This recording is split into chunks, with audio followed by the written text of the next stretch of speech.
안녕하세요. 김윤갑의 경제부동산입니다. 더 좋은 방송을 하도록 구독, 좋아요, 댓글 알림 부탁드립니다. 은퇴 1천만 명 매물 터진다. 3월부터 80% 대폭락 온다. 국내외 기관은 1천만 명 은퇴 세대가 집값을 폭락시킬 것으로 전망하고 있습니다. 은퇴자 80% 자산이 부동산에 묶여 있고 현금이 없는 상황에서 집을 팔 수밖에 없습니다. 더군다나 은퇴자의 노후 대비가 되어 있지 않고 국민연금도 고갈 상태에 이른 상황이라 지금부터 부동산 위기가 터질 수 있습니다. 특히 은퇴 1천만 명인 1인 가구는 1천만 세대, 빈집 1천만 채가 동시에 터지게 되면 대재앙을 맞을 수도 있습니다. 문제는 부동산 양극화인데 20%는 꾸준히 오르겠지만 평범한 80% 부동산이 위기를 맞이할 것입니다. 유료상담은 010-2616-6276 제가 직접 매수 타임과 입지를 전해드립니다. 지금 바로 전화 주십시오. 은퇴 1천만 명 매물 터진다. 3월부터 80%. 이거 진짜 위험합니다. 자, 이제 기다리고 기다리던 무주택자분들 기회가 올까요? 은퇴 1천만 명 매물 터진다. 여러분들 700만 베이비 부머 은퇴. 집값 하락할 것. 아니야. 그래도 지지해 줄 거야. 이렇게 지금 양분화가 됐어요. 자, 1000만 명 은퇴. 은퇴 세대 1차 은퇴 세대는 95년부터 55년부터 63년생 710만. 2차 은퇴 세대 64년부터 74년까지 704만 명. 3차 은퇴 세대 75년부터 85년 700만 명. 여러분들은 어디에 해당됩니까? 은퇴 시대 문제는 빈곤이죠. 1차 베이비 부머 80%가 부동산에 치중돼 있어요. 즉 은퇴한 다음에는 돈이 없어요.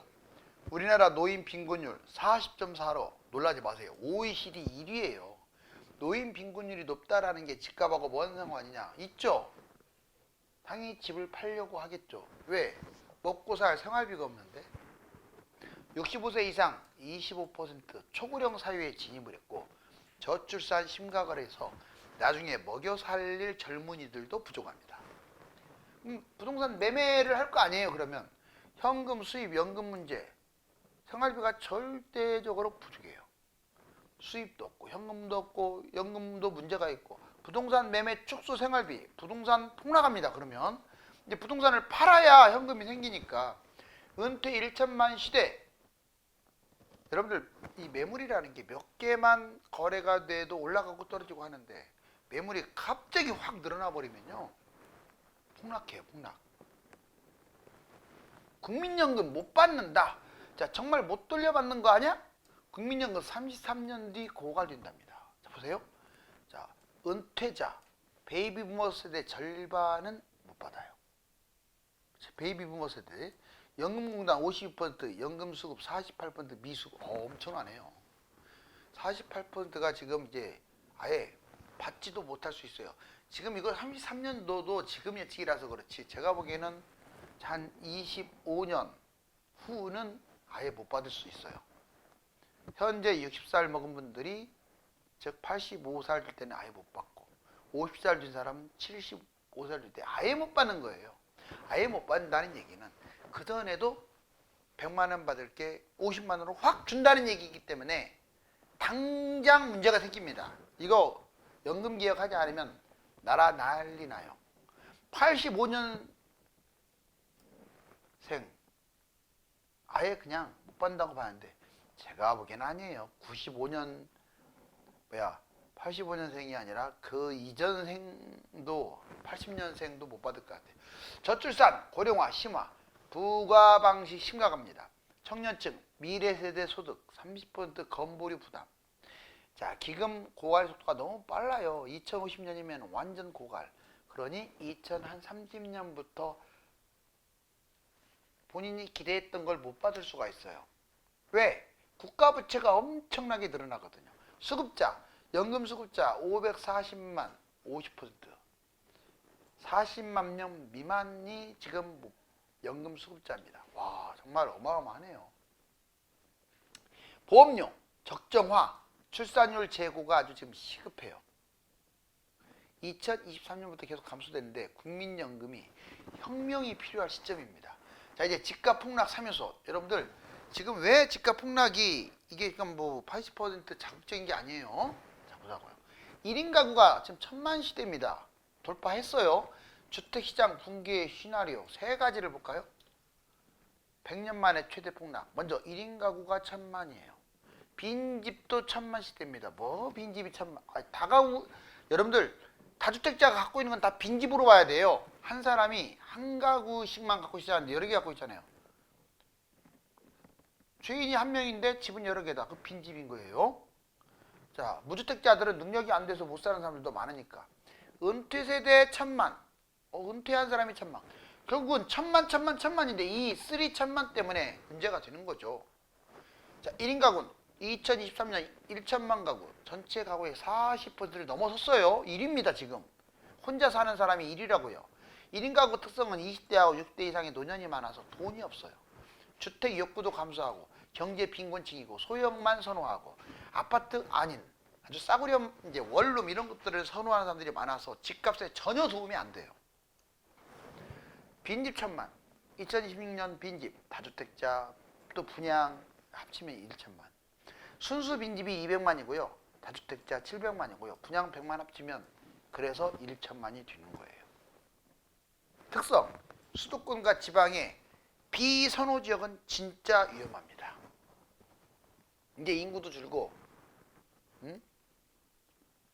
여러 가지 여건상 지금 만약에 어떤 집을 갖고 있는데 위험하다? 좀 이따 얘기해 주겠지만 대략 이렇게 보시면 돼요. 저는 10대 8대 2로 봐요. 8대 2. 80%는 위험해요. 폭락으로부터 자유롭지 않습니다.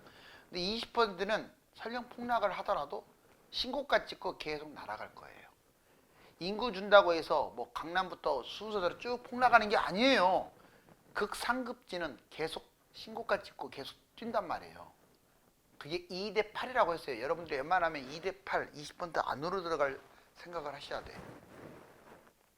1, 2차 1500만 80%가 부동산에 치중되어 있기 때문에 이 부동산에 치중되어 있는데 이게 올라갈 것으로 기대하는 사람들은 안 판단 말이에요. 근데 주로 서민들, 싼 부동산을 갖고 있는 사람들이 팔아치기 있기 때문에 아까 80%의 부동산들이 위험하다는 거죠. 우리나라 노인 빈곤율이 40.4로 아까 OECD 1위라고 했잖아요. 그렇기 때문에 뭐 벌어놓은 현금이 많지가 않아요. 또 국민연금도 고갈돼서 엎친 데 덮친 격이죠. 65세 이상 25%는 초고령화 사회잖아요. 자, 베이비 부머 은퇴, 집값 대폭락. 자, 그러면 정리를 한번 해보자고요. 3년 내 은퇴 1천만 명입니다. 80%. 지금부터도 3년 내, 지금까지 은퇴한 사람도 1000만 명이 있는데 이렇게 이제부터는 완전 달라져요. 생활비 절대 부족, 연금, 저축현금, 자녀 지원 이런 것들 때문에 60만 넘어가면 확 줄어요. 노후 생활 하기 위해서 집을 처분해야 돼요. 동시다발적으로 매물이 터질 시점이 다가오고 있어요. 집 매도, 갈아타기. 자, 빈집, 매물. 빈집이 늘어나고 매물이 늘어나면 폭락할 수밖에 없죠. 노후 대비 빈곤국가 80% 이상이 평생 돈 벌어야 먹고 사는 나라예요. 우리나라가. 우리나라 자체가 지금 가난한 건 아니에요. 선진국 맞는데 두 가지 이유입니다. 첫 번째, 국민연금이나 또는 노후 복지 대비가 너무 안 돼 있어. 개인도 안 돼 있고 국가도 안 돼 있어요. 자, 노인 말하는 거예요. 두 번째는 지금 너무 모든 자산이 부동산에 묶여 있고, 또는 세 번째 하나 더 든다면 자녀들한테 너무나 많은 지원을 미리 해버린 거예요. 100세 시대라는 것을 까먹고. 주택연금 활성화. 주택연금을 그래서 앞으로는 활성화해야 돼요. 자, 이제 대한민국 은퇴 후의 절박한 현실. 100세 시대, 남자 85세, 여자 93세 이렇게 살고 있어요. 이제 준비된 삶.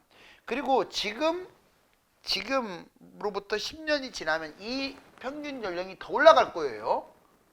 이해해 주셨죠? 뭔 말인지? 갈수록 더 평균 연령은 올라갑니다. 의학의 발달.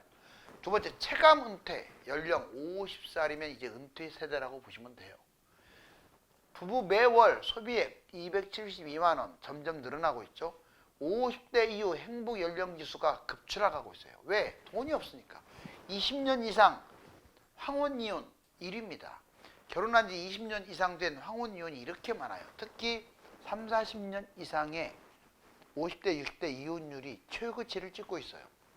생활비가 부족합니다. 그래서 돈을 벌어야 돼요. 60살에 은퇴하면 행복한 거예요. 없어요. 고령노동 1위입니다. 세계 1위. 고령노동 1위. 남자 연봉 2,800만, 여자 연봉 1,700만. 누가 최저 비용이 있다고 말을 했습니까? 자, 연세 드신 분들은 얼마라도 주면 넙죽하고 받을 수밖에 없어요. 경쟁이 치열한데. 자, 생활고 때문에 범죄자도 노인 범죄자가 많아요. 자, 65세 이상 빈곤 65%. OECD 1위예요. 50대 이상 자영업자, 문제는 자영업자들이에요. 연세 드신 분들이 자영업자가 많아요. 왜? 먹고 살 길이 없으니까, 안 뽑아주니까. 무려 240만, 65%, 200만 이하. 편의점 쪽으로 많이 몰려있고 그러는데 편의점 알바보다 주인이 덜 받아가요. 평균적으로 200만도 못 번다 이 말이에요. 적자나기도 하고. 그래서 파산, 회생. 노후가 아름다워야 하는데 노인 빈곤율 국제 비교 한번 해볼까요? 자, 우리나라 이 보세요. 선진국은 비교했을 때 제일 8%, 22%밖에 안 돼. 우리나라 45.1. 그 다음에 각국의 일하는 노인. 나이 먹고 일하는 게 제일 슬픈 거예요. 일본 19.4, 영국 3.9, 서구는 3%밖에 안 되는데, 자, 개도국도 23.9인데 우리나라 29.3이나 돼요. 와, 노인 일하는 비율 거의 열의 셋은 무조건 이래요. 그 다음에 한밀 노인 인구 소비 지출을 봤더니 우리나라만 63.4로 아주 낮고, 일본만 해도 우리나라하고 GDP가 비슷하잖아요. 86.9, 미국은 81.6. 자, 양극화. 오늘 제일 중요한 말이 이겁니다. 여러분들 무주택이든 유주택이든지 잘 알아두세요.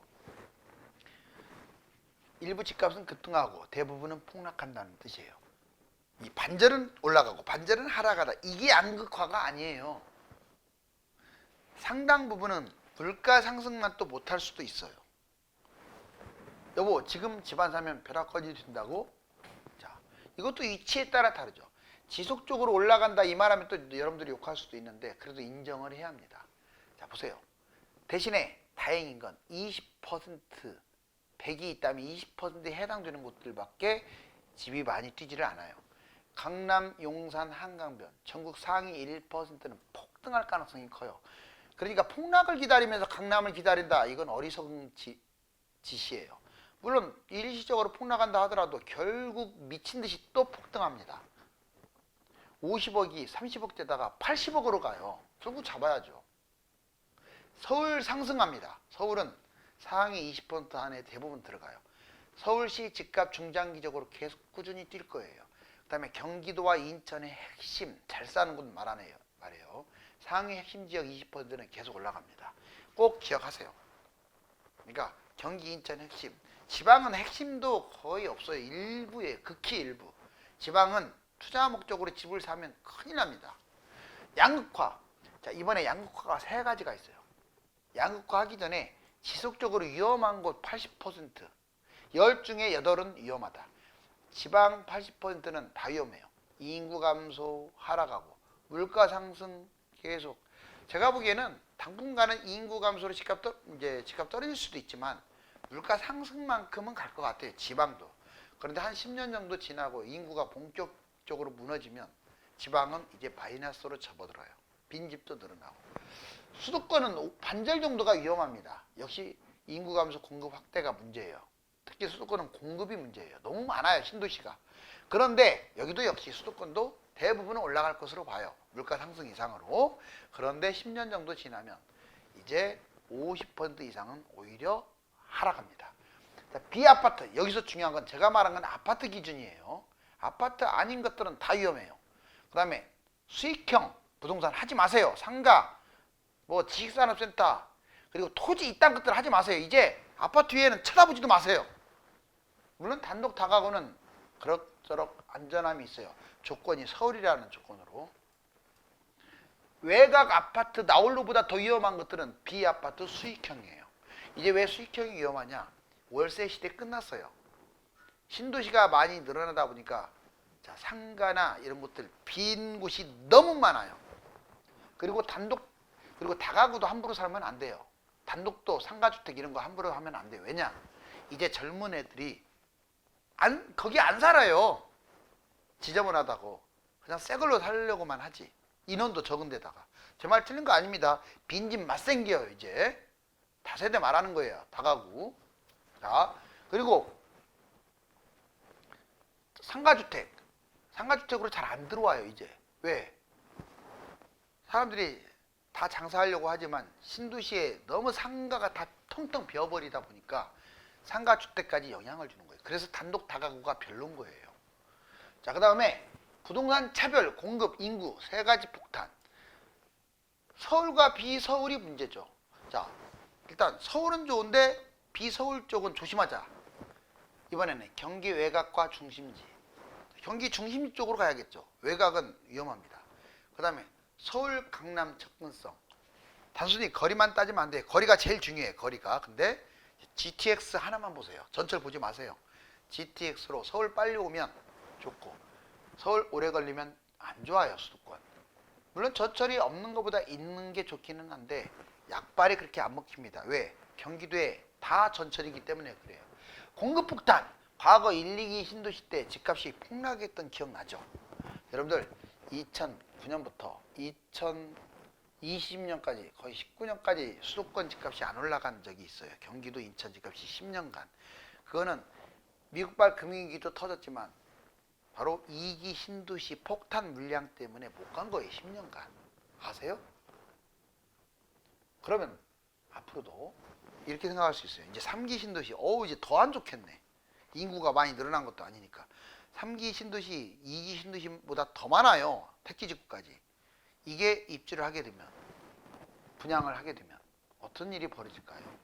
더군다나 경제마저 어려워지면 이제 빈집 막 생기겠죠. 2022년, 6년 이제 분양이 많이 늦어졌죠. 한 28년에서 33년에 분양할 것 같아요. 3기 신도시. 인구 폭탄. 2010년 이후에 총인구, 생산인구 감소. 주택수는 급증하는데 저출산, 인구 급감. 1인 가구가 너무 많아요. 지방 수도권은 위험합니다. 즉 차별 폭탄, 양극화의 피해를 보는 거 잡지 마라. 공급 폭탄, 물량이 많은 거 잡지 마라. 인구가 줄어드는 거 잡지 마라. 이렇게 정리할 수가 있어요. 그런데 올해하고 내년만 놓고 보고 3, 4년만 놓고 본다면 제가 보기에는 꼭 양극화가 아니라도 집값이 올라갈 가능성이 있다. 지금 계속 올라가고 있잖아요. 제가 상승론을 견지하고 있습니다. 지금은 은퇴 후 해야 할 5가지, 안 해야 할 5가지를 알려드릴게요. 좋아하는 생활, 취미생활, 물론 돈이 있어야 가능하지만 이건 하세요. 건강관리, 규칙적으로 운동하셔야 돼요. 생활비, 국민주택연금, 월세, 뭐든지 하나는 있어야 돼요. 투자, 플러스 현금. 내 나이 먹고 투자하느냐? 절대 그 생각까지만 안 돼요. 아직도 서울에 재개발 돈 많이 버는 곳들 있다고 했잖아요. 아무 재개발이나 잡으면 큰일 나고. 아파트가 비싸니까. 그래서 투자 잘 하시라고요. 그리고 직장, 최소 시간, 편안한 일. 너무 돈에 몰빵해갖고 건강 해치지 마시라고요. 근데 해서는 안 될 일. 과잉 자녀 지원. 여러분들 노후 대비가 1순위가 돼야 돼요. 생각보다 오래 살아요. 자녀 지원 조금만 하세요. 건강 소홀하지 마세요. 운동, 식단, 과로. 수익형 부동산, 상가, 오피지산, 이제 수익형에 숫자 들어가는 것은 쳐다보지도 마세요. 분양이 됐든 또는 잘 되는 것도 하지 마세요. 사업, 창업, 자영업 실패 확률 아주 높습니다. 지금 노인분들, 60세 넘은 사람들이 제가 아까 자영업 많이 한다고 했는데 거의 망하고 있어요. 쫄딱. 그리고 거기 여러분들 기본 인테리어 하게 되면 1억씩 들어가요. 회복 못해요 평생. 수입이 없어요. 궁핍 70세 전에. 그러니까 미리 좀 준비해야 돼요. 젊었을 때 아니라도 50대 60대라도 빨리 준비해야 합니다. 노후 대비 3가지 중에 확실한 방법. 수익형 부동산은 상가, 오피, 도생인데 이건 아니고 집값 안 오르고 공실로 노후 대비도 안 돼요. 부동산 매입 자금, 공급 과잉, 전망이 아주 안 좋습니다. 수익형 부동산이 다 나쁘다는 얘기가 아니에요. 왜? 신도시 지은 것만큼 수익형 부동산이 생기는 거예요. 자, 그리고 앞으로 월세 받는다고 해서 이거 하시면 안 된다고요. 부동산 전월세 차라리 아파트로 전월세를 받으세요. 월세 아파트 이게 우선이고 다가구는 차선입니다. 사람이 안 들어올 가능성이 커요. 젊은이들이 줄어들어서 집값 오르고 월세 받기 때문에 노후 안정 내가 살 집 필요하고 공실이 증가는 여전합니다. 아파트도 안 좋은 것들은 공실이 생길 수 있죠. 그래서 가장 미래의 대안체가 주택연금이에요. 아파트 중심으로 주택연금 집값 오르고 활성화 노후 대비로는 최고입니다. 서울 전체 특히 상급지 아까 20% 안에 들어가는 집을 사활을 걸고 들어가야 돼요. 꼭 비싼 거 아니라도. 그래서 자 돈이 좀 있는 분들은 무조건 서울에 있는 아파트 상위 20% 안에 들어갈 수 있도록 노력을 하시고 돈이 좀 적은 분들은 정말 돈을 벌 수 있는 재개발 있죠. 이거 진짜 관심 가져야 돼요. 2, 3억 갖고 그냥 그저 그런 아파트 못 잡아요. 서울은 돈 많이 들어간다고요. 잊지 마세요. 몇 개의 부동산 거래로 집값이 급락하는 것을 감안하면 1천만 명 은퇴자의 매물은 부동산 핵탄이 될 수 있습니다. 양극화에 집중해야 합니다. 감사합니다.